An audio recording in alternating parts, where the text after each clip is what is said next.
Nah, untuk memudahkan kita dalam melakukan eksplorasi, itu ada caranya, ada penuntun bagaimana kita mengerti proses di dalam eksplorasi. Nah, di sini proses penemuan konsentrasi mineral itu yang kita sering sebut juga sebagai eksplorasi, di mana eksplorasi itu biasanya rumit, memiliki banyak tahapan atau rangkaian kegiatan. Karena seolah-olah tidak ada bedanya kita mencari sebagai seorang geologis yang bekerja untuk mencari mineral, itu sama dengan mencari harta karun. Di mana dalam mencari harta karun itu tidak selalu kita bisa mendapatkan hasil seperti yang kita harapkan atau yang bisa ditambang sebagai seorang geologis. Karena inilah banyak program eksplorasi yang tidak berhasil melewati semua tahap. Sehingga banyaknya sampai bertahap awal, tahap eksplorasi awal, bubar. Nah, namun perlu dicatat bahwa program itu sering berhasil. Tidak sedikit kalau kita lihat orang yang berhasil membuka tambang. Nah, karena di sini bisa berhasil dengan baik karena ada suatu integrasi tim yang kuat dan pengembangan yang efektif dan penggunaan serta interpretasi set data yang bagus. Nah, misalnya di sini dalam pekerjaan geologis ini, nah kita akan melihat suatu informasi tentang daerah. Nah, dalam proyek kita ini, dalam proyek kita eksplorasi ini ada dua yang disebut sebagai Greenfield Project, ada juga sebagai Brownfield Project. Nah, proyek Greenfield ini itulah proyek-proyek yang dianggap paling besar risikonya. Karena proyek Greenfield ini itu yang melakukan pekerjaannya itu belum pernah dilakukan eksplorasi sebelumnya. Jadi betul-betul di daerah yang hijau, daerah biru, daerah yang masih perawan. Sehingga kita tidak punya data yang bisa kita pakai sebagai guide atau membantu kita dalam eksplorasi.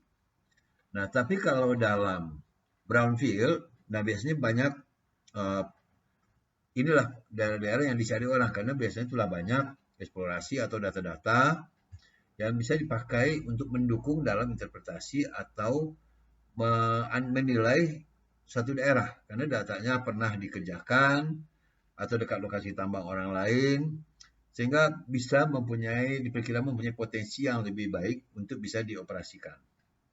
Nah, perlu untuk pendekatan antara green dan brownfield ini perlu membutuhkan pengidentifikasian petunjuk di area yang luas untuk menemukan mineral yang langka, berharga, dan yang tersembunyi itu.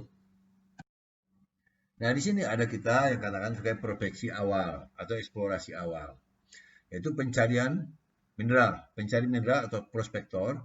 Dalam awal ini banyak orang melakukan cara yang sangat sederhana sekali. Awalnya misalnya naik pesawat atau helikopter melihat daerah yang luas. Nah, barulah mereka melihat dengan perhatikan bentuk topografinya, dengan kondisi lapangannya, mulailah menentukan. Nah, kemudian melakukanlah survei aeromagnetik, kemudian foto satelit, foto udara, kemudian peta yang detail membantu para orang yang pekerja pencari emas, pencari mineral ini untuk mengidentifikasi daerah-daerah yang kira-kira mempunyai bisa terjadi proses mineralisasi di situ. Nah, kadang-kadang untuk survei ini karena pemerintah kita sama dengan misalnya sekarang di Indonesia, itu pemerintah yang melakukan survei awal. Kemudian data itu yang diberikan, dijual pada perusahaan yang ingin melakukan investasi di tempat itu.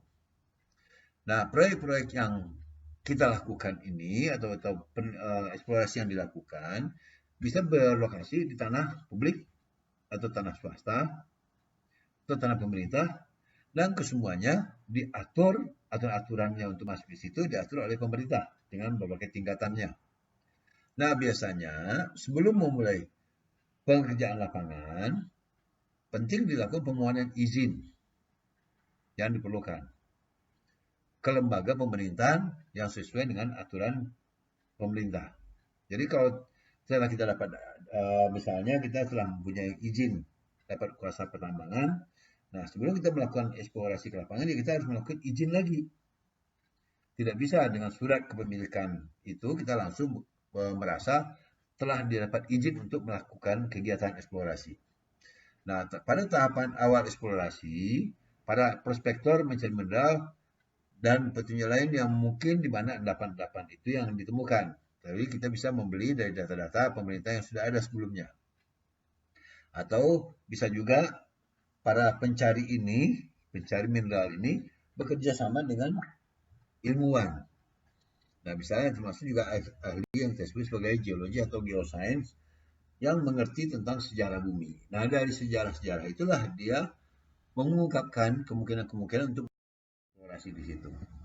Nah, tujuan dari tahap pencarian ini adalah menumpukan bagian paling awal dari teka-teki eksplorasi, yaitu petunjuk bahwa sesuatu ada yang lebih besar di bawah permukaan.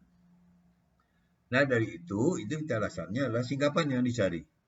Singkapan kemudian menunjukkan bahwa kepada prospektor untuk menunjukkan kemungkinan bukti-bukti itu. Misalnya dilakukanlah pengambilan sampel, kemudian melakukan analisa dan interpretasi awal di situ. Nah, ini jika bertemukan indikator mineral di permukaan didapat, nah kemungkinan baru ditafsirkan di bawahnya ada sesuatu. Nah, dalam pencarian mineral, itu prospektor atau geoscientist melakukan eksplorasi yang besar. Dia bisa jalan-jalan, seperti saya pernah pengalaman jalan kaki di Kalimantan 3 hari itu bisa mendapatkan. Baru mencapai daerah.